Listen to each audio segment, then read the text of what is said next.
15 years, which is that he will not tolerate U.S. forces or their missiles on his borders, much as we would not tolerate Russian troops and missiles in Cuba.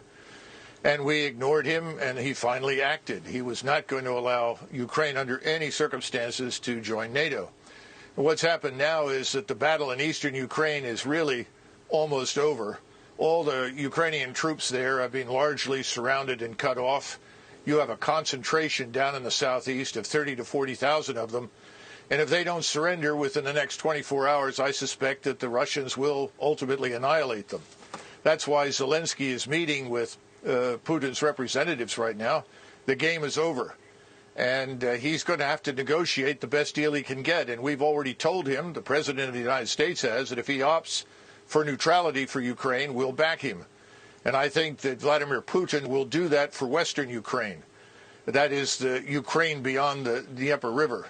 But behind it in the east, where he is now, I'm not sure what he has planned there, whether he forms another republic, annexes it into Russia, because historically it has been Russian. But the territory west of Ukraine is not. He knows that, and he's happy to live with that as a neutral state.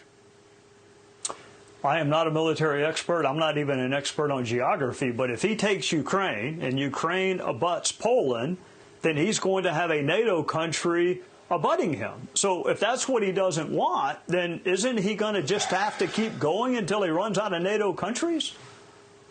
I guess I should say it again. He has no interest in crossing the Dnieper and heading west to the Polish border. I think you're going to find from these negotiations he's quite willing to neutralize that territory on the Austrian or the Finnish model. Right now, Russia already touches Estonia and part of Latvia. White Russia, of course, touches Lithuania. He's not interested in going to war with us, and he has an army that's too small for that purpose. And he knows it. His economy is smaller than that of South Korea's. So this is not something that he's looking for. We are imputing to him things that he does not want to do in our usual effort to demonize him and his country. We need to remember that Ukraine is fourth from the bottom of 158 countries in the world as corrupt. Russia is perhaps 3 or 4 places above them.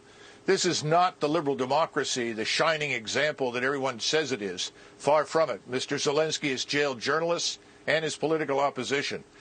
I think we need to stay out of it. The American people think we should stay out of it. The Europeans think we should stay out of it. And we should stop shipping weapons and encouraging Ukrainians to die in what is a hopeless endeavor.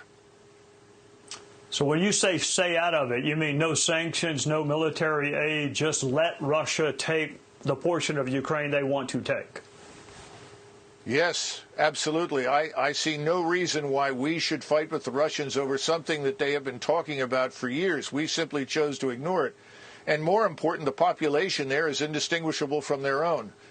You know, the thing that's so disturbing is that on the one hand, we will not send our forces to fight, but we are urging Ukrainians to die pointlessly in a fight they can't win. We're going to create a far worse humanitarian disaster than anything you've seen thus far if it doesn't stop. Thank you for joining us. Coming up, we are live at the Pentagon for the latest insight.